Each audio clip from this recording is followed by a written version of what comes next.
Hoy día, 24 de junio, no podemos dejar de saludar, de recordar y de proyectar en nuestro país con hermandad a nuestros trabajadores del campo, a los campesinos. Hace años celebrábamos el Día del Indio y se convirtió después con el gobierno militar en el Día del Campesino. Mucha gente recordará ese eslogan de la dictadura militar: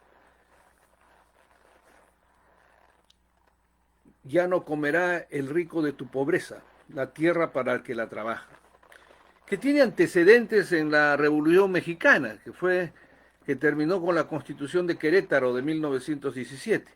En realidad, la Constitución en dos etapas distintas, en dos continentes, en dos mundos diferentes.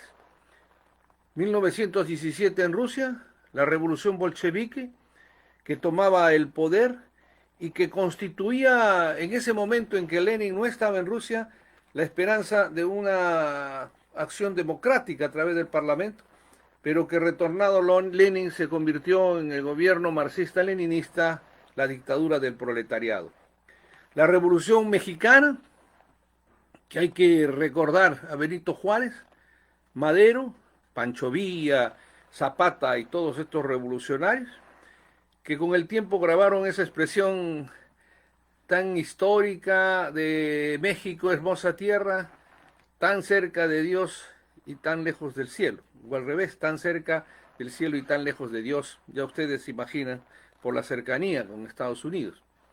Pero lo real es que nosotros hemos tenido y tenemos una historia eminentemente de aislamiento, de explotación, de alguna forma, querramos o no. Fíjense, hoy en día que los alimentos son tan importantes, ¿quiénes ganan en realidad? Los pueblos de la sierra, y en muchos lugares hay lo que llaman los intermediarios, ¿no? Colocan sus camiones, les compran la producción de papas, etcétera, a los pobres campesinos. Digo pobres porque no hay en realidad una protección eficiente.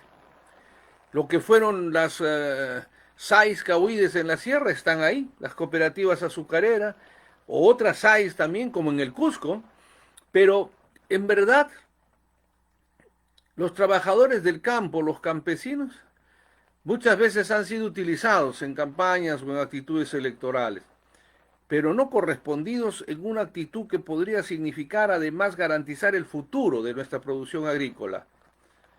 Fíjense, nosotros tenemos una realidad consciente en cuanto al campo. El campo, décadas atrás yo escuchaba cómo hacemos para darle un seguro a la producción agrícola. No la tienen.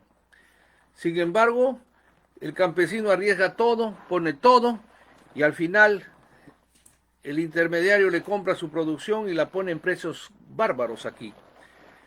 Eso del campo a la ciudad, no solamente como expresión maoísta en su época, la revolución de Mao, sino como una expresión de querer poner los alimentos en la ciudad, nunca ha tenido el apoyo del Estado. Y no olvidemos que paradójicamente la constitución política del Perú, desde lo más antiguo y las más recientes del siglo XX, 33, 79 e inclusive la del 93, señalan que el agro es prioridad en nuestra república, prioridad, probablemente como la educación y otras en las cuales hemos dado un permanente abandono.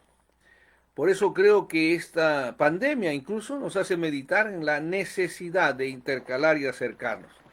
Y dejar de la hipocresía en muchos aspectos, ¿no? Yo veo cómo han marchado, cómo hacen, y me parece muy bien, ante el racismo existente todavía y que produjo una muerte en Estados Unidos y una protesta generalizada, como había en los años 62, en la época de Martin Luther King.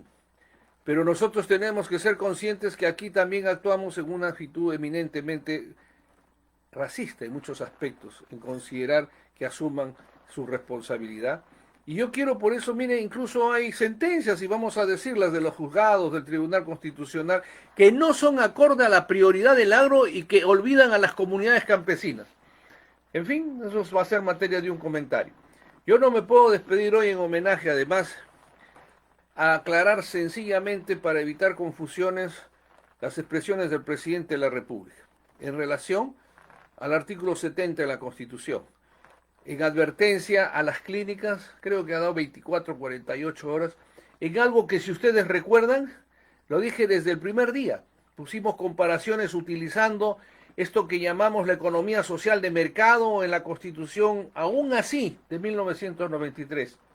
Y que esta economía social de mercado, que no es un capítulo de economía liberal, permite que el Estado intervenga excepcionalmente, vamos a usar esa palabra que también la han usado ahora en la ley de despenalización, que permite excepcionalmente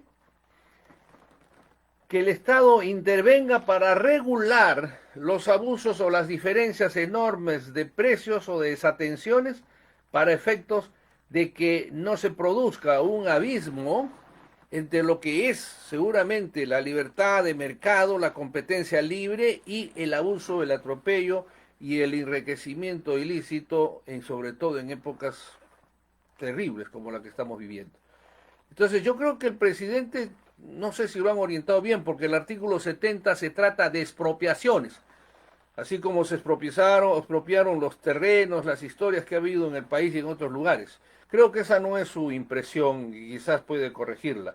Además, que si habla de inmediatez no va a ser así, pues, porque el artículo 70 señala que para que esto se aplique, es decir, la expropiación necesita forzosamente de una ley de expropiación, en la que contenga el precio, el justiprecio de lo que se está expropiando y el procedimiento judicial se lleve a esos efectos, lo que implica además una gran cantidad de clínicas que tendrían que pasar a disposición del Estado para dar esa atención que quiere el presidente tardíamente, pero bueno, reconozcamos a ello.